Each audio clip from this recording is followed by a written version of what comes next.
બાળકો આપણે છેલ્લે ક્યાં સુધી જોયું હતું સ્વાધ્યાય 3.1 માં એક્ઝામ્પલ 1 જોયું હતું બરાબર। હવે આવે છે એક્ઝામ્પલ 2। તો એક્ઝામ્પલ 2 ની શું રકમ કહે છે પ્રથમ 5 અવયવી લખો। કોના 5 અવયવી લખવાના છે તો કે પહેલો દાખલો છે 5 ના પ્રથમ 5 અવયવી લખવાના છે, પછી 8 ના 5 અવયવી લખવાના છે।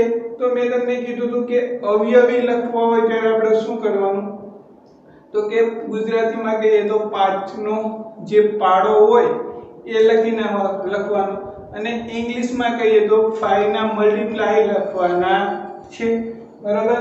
તો ચાલો આપણે લખી નાખીએ 5 ના પ્રથમ 5 અવયવી। તો અહીં 5 ના પ્રથમ 5 અવયવી 5 ના પ્રથમ 5 અવયવી તો 5 બરાબર શું થાય તો કે 1 ગુણ્યા 5 આ પ્રથમ અવયવી થઈ ગયો।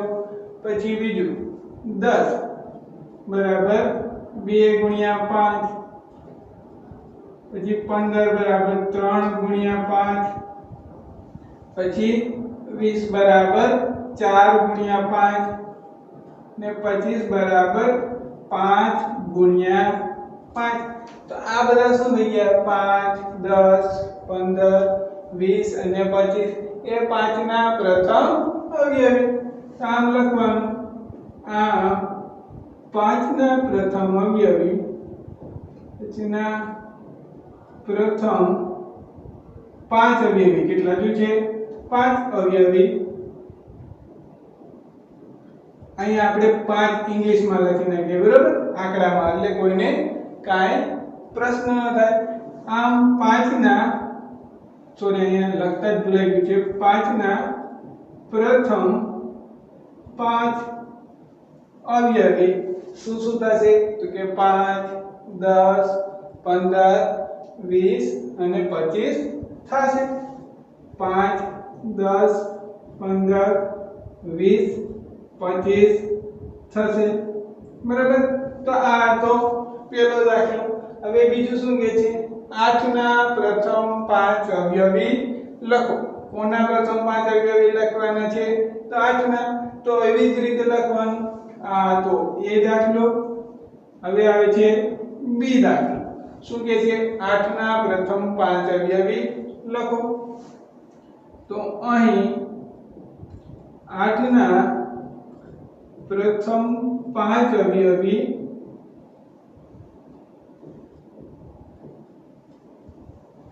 8 બરાબર 1 ગુણ્યા 8, બીજો અવયવ શું થશે તો કે 16 બરાબર 2 ગુણ્યા 8, ત્રીજો તો કે 24 બરાબર 3 ગુણ્યા 8, પછી ચોથો 32 બરાબર 4 ગુણ્યા 8 અને પાંચમો અવયવી શું થશે 40 બરાબર 5 ગુણ્યા 8 થશે। શું થશે 5 ગુણ્યા 8 થશે। તો આમ શું લખી શકાય આપણે આમ 8 ના પ્રથમ 5 અવયવી ક્યાં થશે 8 16 24 32 અને 40। આ 8 ના પ્રથમ 5 અવયવી શું શું થશે તો કે 8 16 24 32 અને 40 થશે। 8 16 20 સોરી 8 16 24 32 અને 40 થશે। હવે તેવી જ રીતે અહીંયા 9 ના અવયવી પણ લખવાના કીધા છે। તો 9 ના અવયવી શું લખશો કે અહીં 9 ના પ્રથમ 5 અવયવી 9 બરાબર 1 ગુણ્યા 9, 18 બરાબર 2 ગુણ્યા 9, 27 બરાબર 9 ગુણ્યા 3 ગુણ્યા 9, પછી 36 બરાબર 4 ગુણ્યા 9 અને 45 બરાબર 5 ગુણ્યા 9 થશે। તો એ દાખલો હોમવર્કમાં બરાબર। હવે આવે છે એક્ઝામ્પલ 3। શું કહે છે એક્ઝામ્પલ 3 ઊભી હરોળ 1 ની સાથે ઊભી હરોળ 2 ની સરખામણી કરો। આ એક ઊભી હરોળ 1 છે એની સાથે આપણે ઊભી હરોળ 2 ની સરખામણી કરવાની છે. તો એમાં ઊભી હરોળમાં શું આપેલું છે?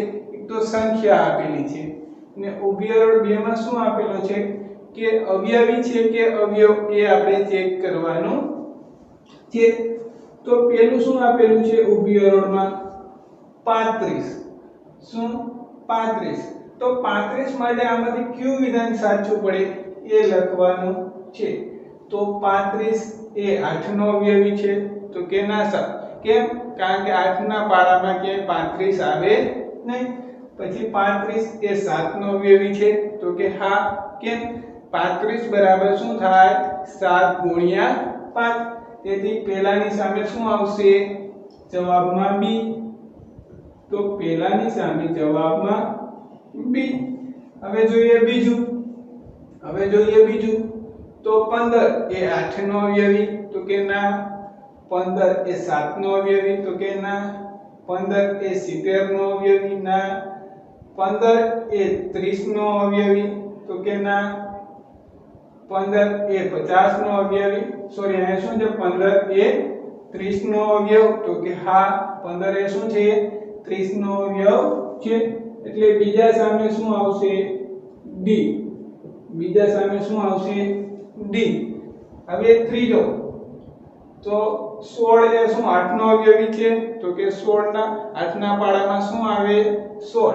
એટલે ત્રીજા સામે શું આવશે? a. 16 એ 8 નો અવયવી છે. હવે ચોથું જો.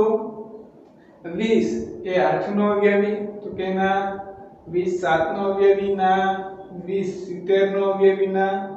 20 30 નો અવયવી. તો કે ના. 20 50 નો અવયવ. તો કે ના. 20 20 નો અવયવ. તો કે હા. આપણે જોયું હતું કે દરેક સંખ્યા પોતે પોતાનો અવયવ છે. તેથી 20 નો અવયવ શું થઈ જશે? 20. તો ચોથામાં શું આવશે? f. ચોથામાં શું આવશે? f. હવે પાંચમામાં જો. તો 25 એ શું 8 નો અવયવી છે? તો કે નથી. 25 એ 7 નો.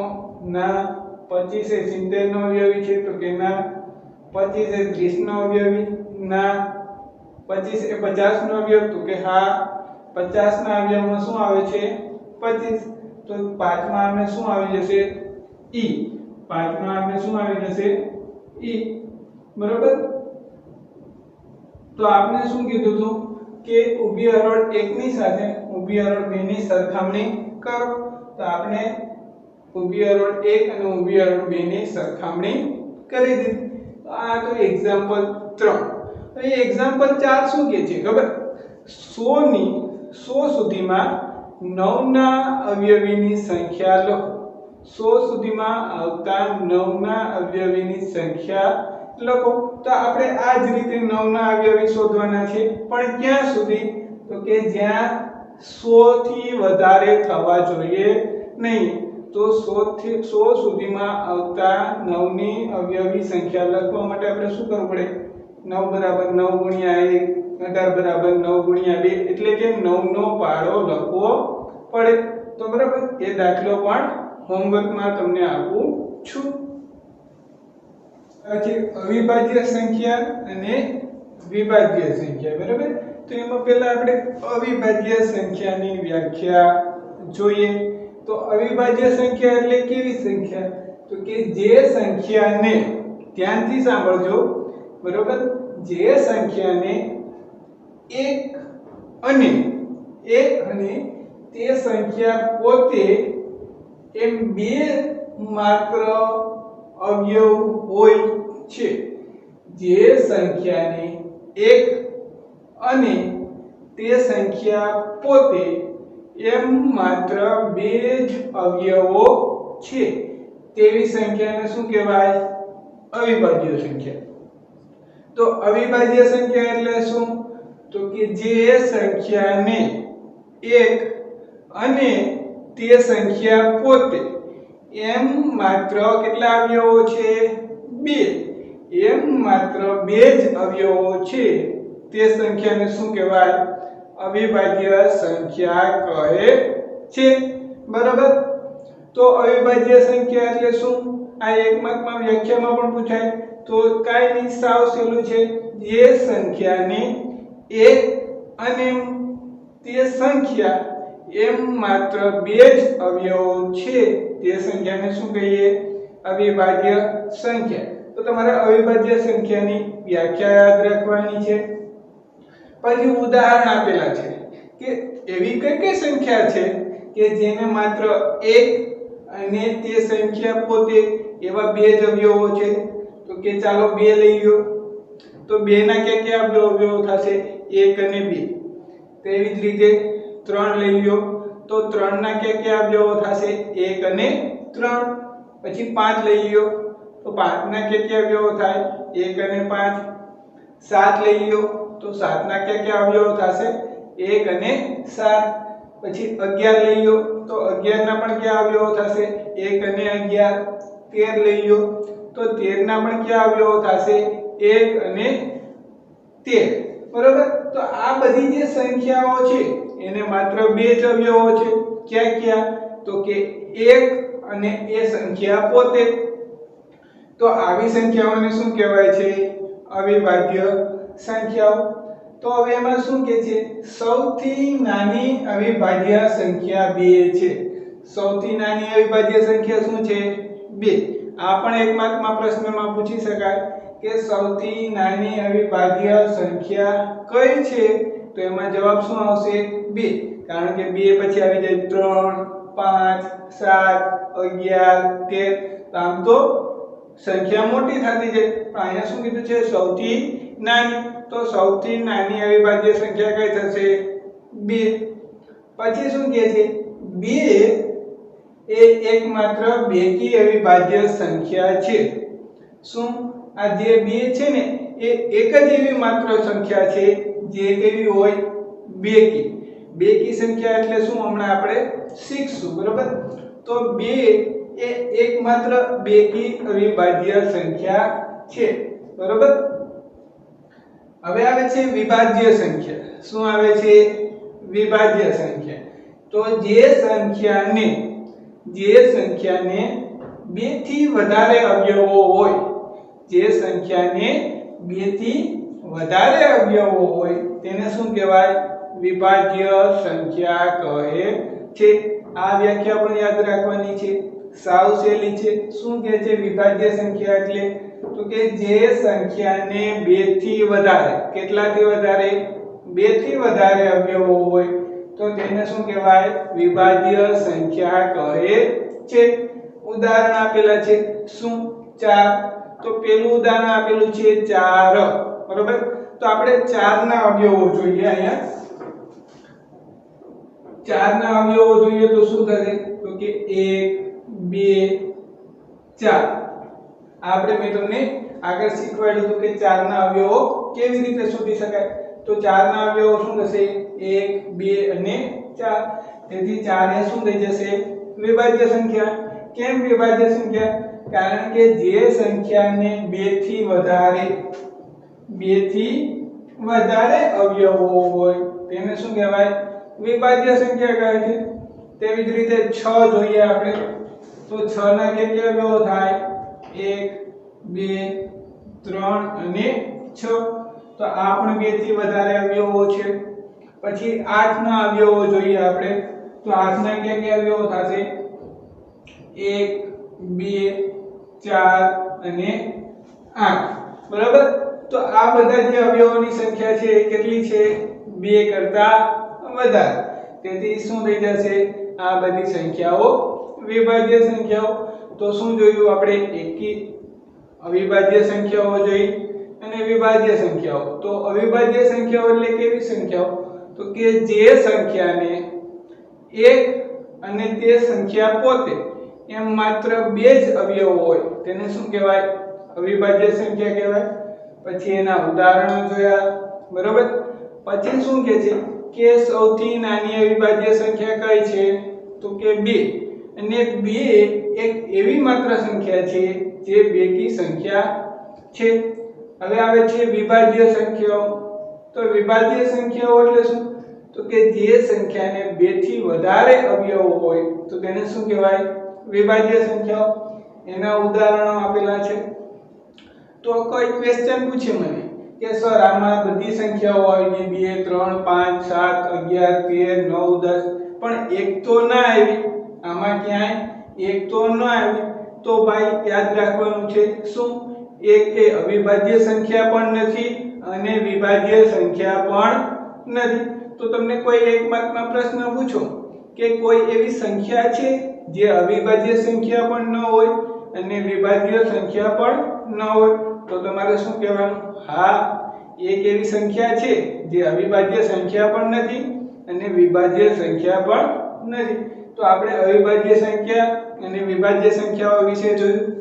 હવે આવે છે 1 થી 100 સુધીની અવિભાજ્ય સંખ્યાઓ। 1 થી 100 સુધીની અવિભાજ્ય સંખ્યાઓ। તો અવિભાજ્ય સંખ્યાઓને એટલે શું કે માત્ર બે જ અવયવો હોય। ક્યાં ક્યાં? તો કે 1 અને તે સંખ્યા પોતે। તો આપણે જોયું હતું કે 2 3 5 7 એ બધી કેવી છે? અવિભાજ્ય સંખ્યા। તેવી જ રીતે 11 13 17 અને 19 આ બધી કેવી છે? અવિભાજ્ય। 23 29 31 37 41 43 47 53 59 60 61 67 71 73 83 89 અને 97।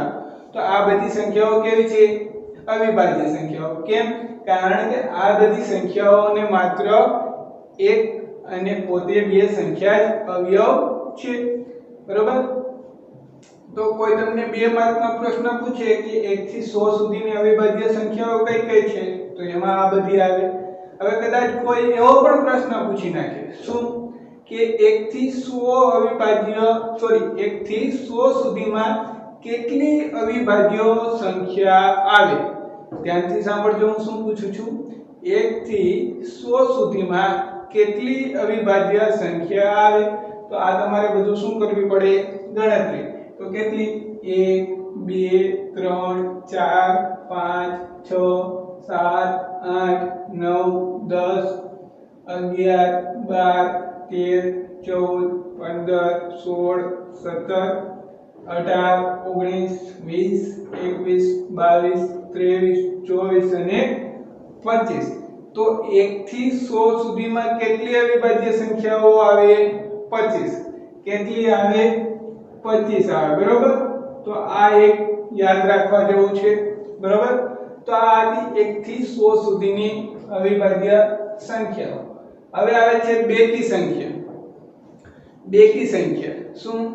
બેકી સંખ્યા તો જે સંખ્યાને 2 વડે નિશેષ ભાગી શકાય।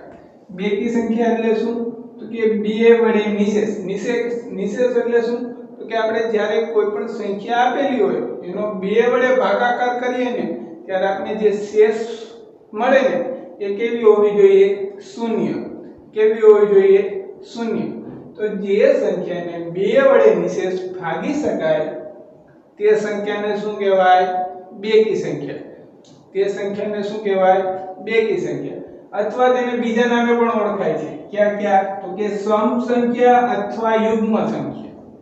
સમ સંખ્યા અથવા યુગ્મ સંખ્યા।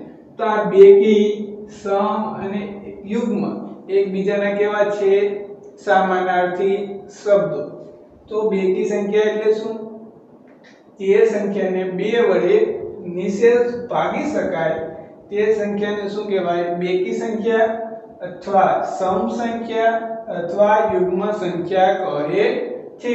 તમને ઉદાહરણ આપેલું છે કે 2 4 6 આ બધી સંખ્યા શું છે? બેકી સંખ્યા। કેમ? કારણ કે આ બધી સંખ્યાને 2 વડે ભાગી શકાય। તો તમે કોઈ ક્વેશ્ચન પૂછો કે સર હું 350 આપું, 350 નામની તમને સંખ્યા આપું તો એને 2 વડે ભાગી શકાય? તો કે શું કરવાનું એક કરવા માટે? તો પહેલા આ પ્રથમ અંક જોવાનો। પ્રથમ અંક એટલે કે એકમનો અંક। પ્રથમ અંક એટલે એકમનો અંક। જો એકમનો અંક 0 0 2 4 6 કે 8 હોય ને, 0 2 4 6 કે 8 હોય ને તો એ સંખ્યાને 2 વડે ભાગી શકાય। શું કરવાનું, કોઈ તમારી પાસે એક સંખ્યા આવે, એ બેકી સંખ્યા છે કે એકી સંખ્યા એ શોધવા માટે શું કરવાનું, તો કે એ સંખ્યાનો એકમનો અંક શું છે, જો એકમનો અંક 0 2 4 6 કે 8 માંથી હોય તો એ સંખ્યાને બેકી સંખ્યા કહેવાય અથવા 2 વડે નિશેષ ભાગી શકાય. જો આમાંથી ન હોય તો આપણે શું કહી શકાય, એ સંખ્યાને 2 વડે નિશેષ ભાગી શકાય નહીં. તેવી જ રીતે આવે છે એકી સંખ્યા. તો એકી સંખ્યા એટલે શું, કે જે સંખ્યાને 2 વડે નિશેષ ન ભાગી શકાય, 2 વડે નિશેષ ન ભાગી શકાય તો તેવી સંખ્યાને શું કહેવાય, એકી સંખ્યા અથવા વિષમ સંખ્યા અથવા અયુગ્મ સંખ્યા કહેવાય. તો જે સંખ્યાને એકી, વિષમ અથવા અયુગ્મ સંખ્યા કહેવાય, તો કેવી સંખ્યાને, તો કે જે સંખ્યાને 2 વડે નિશેષો ન ભાગી શકાય. હો, બેકીમાં શું હતું, નિશેષ ભાગી શકાય, એકીમાં શું, નિશેષ ન ભાગી શકાય, તો તેવી સંખ્યાને શું કહેવાય, એકી સંખ્યા.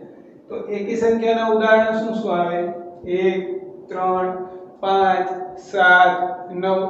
તો આ બધું શું છે, એકી સંખ્યાના ઉદાહરણ. તો સર તમને કોઈ સંખ્યા આપે તો તમે એ એકી છે કે બેકી એને કેવી રીતે ઓળખી શકો, જેમ કે 4273 નામની સંખ્યા છે, 4273 નામની સંખ્યા છે. હવે આ સંખ્યા એકી છે કે બેકી એ નક્કી કરવા માટે શું કરવું પડે, તો અહીંયા જે એકમનો અંક છે એ જોવાનું. તો એકમનો અંક શું છે, 3. એકમનો અંક શું છે, 3. તો 3 એ આમાં આવે છે તો કે 0 2 4 6 કે 8 એમાં આવતો નથી, તો આ એકી થઈ જાય. એકી સંખ્યા એટલે શું, તો કે જે બેકી સંખ્યા ન હોય એને શું કહેવાય, એકી સંખ્યા. બીજી વ્યાખ્યા પણ આવી પણ ચાલે. એકી સંખ્યા એટલે શું, જે સંખ્યા બેકી ન હોય, એટલે કે જેનો એકમનો અંક 0 2 4 6 કે 8 ન આવતો હોય તેવી સંખ્યાને શું કહેવાય, એકી સંખ્યા. બરાબર. તો આપણે શું જોયું, અવિભાજ્ય સંખ્યા, પછી એના ઉદાહરણ જોયા, પછી સૌથી નાની અવિભાજ્ય સંખ્યા કઈ છે, એમાં બે એવી માત્ર અવિભાજ્ય સંખ્યા છે જે બેકી છે. હવે ખબર પડી ગઈ ને બેકી એટલે શું, તો કે બે એક એવી માત્ર સંખ્યા છે જેને 2 વડે ભાગી શકાય. પછી વિભાજ્ય સંખ્યા જોયું, પછી 1 થી 100 સુધીમાં કઈ કઈ અવિભાજ્ય સંખ્યાઓ આવે અને ટોટલ કેટલી અવિભાજ્ય સંખ્યાઓ હોય, 25 એ જોયું. બેકી સંખ્યા કોને કહેવાય, એકી સંખ્યા કોને કહેવાય એ જોયું. બરાબર. હવે આવે છે સ્વાધ્યાય 3.2. તો એમાં એક્ઝામ્પલ એક શું કહે છે કે કોઈ પણ બે એકી સંખ્યાનો સરવાળો, બે આપણે એકી સંખ્યાનો સરવાળો કરવાનો છે. તો ચાલો આપણે જોઈએ. તો પેલા બે એકી સંખ્યા લ્યો, જેમ કે 7 અને 5. એ બે સંખ્યાનો સરવાળો કરીએ તો શું મળે આપને, એકી સંખ્યા મળે. તો બે એકી સંખ્યાનો સરવાળો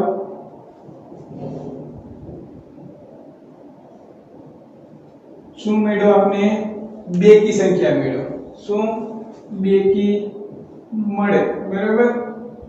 તો ઉદાહરણ દઈને એક આપણે કહી દેવાય કે બે એકી સંખ્યા છે, એનો સરવાળો શું મળે છે, બેકી સંખ્યા. જેમ કે 7 અને 5 એ બંને કેવી સંખ્યા છે, એકી સંખ્યા.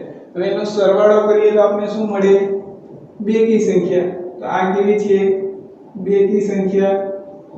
બરાબર. હવે શું કહે છે, બી. આ તો એ. બી શું કહે છે કે બેકી સંખ્યાનો સરવાળો કરવાનો છે. કેટલી બેકી સંખ્યા, બે બેકી સંખ્યાનો સરવાળો કરવાનો છે. તો કોઈ પણ બે બેકી સંખ્યા લઈ લો, 4 અને 6. તો 4 અને 6 નો સરવાળો કરો તો કેટલો થાય, 10. તો કોઈ પણ બે બેકી સંખ્યાનો સરવાળો કરો તો આપણને જવાબ શું મળે, બેકી સંખ્યા. બે બેકી સંખ્યાઓનો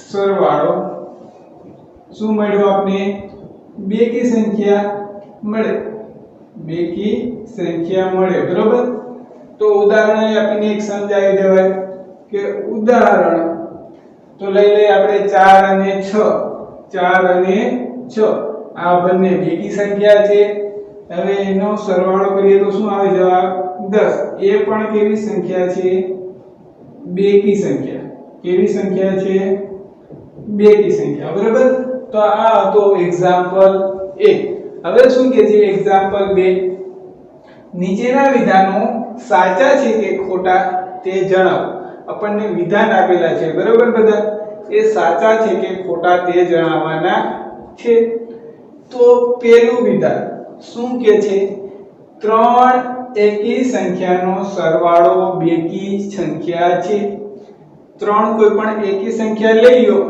એનો સરવાળો બેકી સંખ્યા છે તો પહેલા આપણે લેવી પડે ને 3 એકી સંખ્યા પછી એનો સરવાળો કરીએ અને આપણને જવાબ શું મળે છે એના ઉપરથી આપણે વિધાન સાચું છે કે ખોટું એ કહી શકીએ તો ચાલો 3 એકી સંખ્યા લઈ લઈએ 3 5 7 બરોબર આ ત્રણેય એકી સંખ્યા છે હવે એનો સરવાળો કરીએ તો 3 5 કરીએ એટલે 8 8 7 કરીએ એટલે શું મળે 15 8 7 કરીએ એટલે શું મળે 15 પણ આપને શું કીધું છે કે ત્રણ સંખ્યાનો સરવાળો બેકી સંખ્યા છે અને 15 કેવી સંખ્યા છે એકી સંખ્યા છે તેથી આ વિધાન કેવું થશે ખોટું બરાબર આ વિધાન કેવું થશે ખોટું ત્રણ એકી સંખ્યાનો સરવાળો બેકી સંખ્યા છે એવું રકમ માંગે છે પણ આપને શું મળે છે એકી સંખ્યા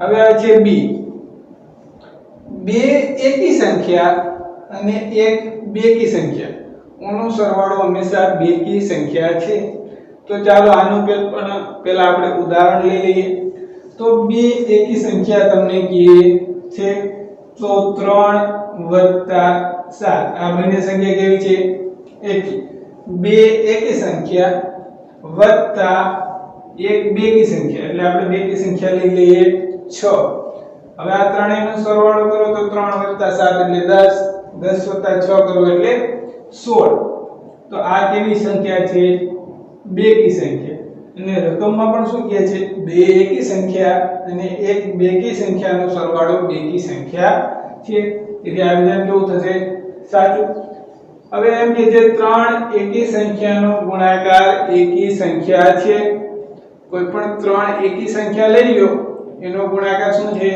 એકી સંખ્યા છે તો આપણે લઈ લઈએ 1 3 અને 5 આ ત્રણેય એકી સંખ્યા છે હવે એનો ગુણાકાર તો 1 * 3 કરીએ એટલે 3 3 * 5 કરીએ એટલે 15 તો 15 એ શું છે એકી સંખ્યા તેથી એ વિધાન કેવું થઈ જશે સાચું હવે ડી જો બેકી સંખ્યાને 2 વડે ભાગવામાં આવે તો ભાગાકાર હંમેશા એકી સંખ્યા હોય છે શું કહે છે કે કોઈ પણ આપણી પાસે બેકી સંખ્યા હોય એને કેના વડે ભાગવામાં આવે 2 વડે તો ભાગાકાર હંમેશા શું મળે એકી સંખ્યા મળે તો ચાલો એક સંખ્યા લઈએ બેકી 16 5 શું કરીએ આપણે 2 એટલે જવાબ શું આવે 8 એ એકી સંખ્યા છે તો કે નથી તેથી આ વિધાન કેવું થઈ જશે ખોટું પછી બધી અવિભાજ્ય સંખ્યા બેકી છે બધી અવિભાજ્ય સંખ્યા બેકી છે તો આપને ખબર જ છે કે 2 સિવાય બધી સંખ્યા છે એ કેવી સંખ્યા છે એકી તો આપણે ઉદાહરણ આપી દેવાનું ઉદાહરણમાં શું લખશું 3 5 7 આ બધી કેવી છે એકી સંખ્યા છે બરાબર હવે શું કહે છે અવિભાજ્ય સંખ્યાને અવયવ હોતો નથી એ વસ્તુ ખોટી છે કેમ કારણ કે મેં તમને કીધું તો અવિભાજ્ય સંખ્યા કેને કહેવાય કે જે સંખ્યાને એક અને તે પોતે સંખ્યા અવયવ હોય તો તેને શું કહેવાય અવિભાજ્ય સંખ્યા એટલે આ વિધાન પણ કેવું થશે ખોટું ઉદાહરણ આપી દેવાય ઉદાહરણ તરીકે 7 તો 7 ના અવયવ શું થાય 1 અને 7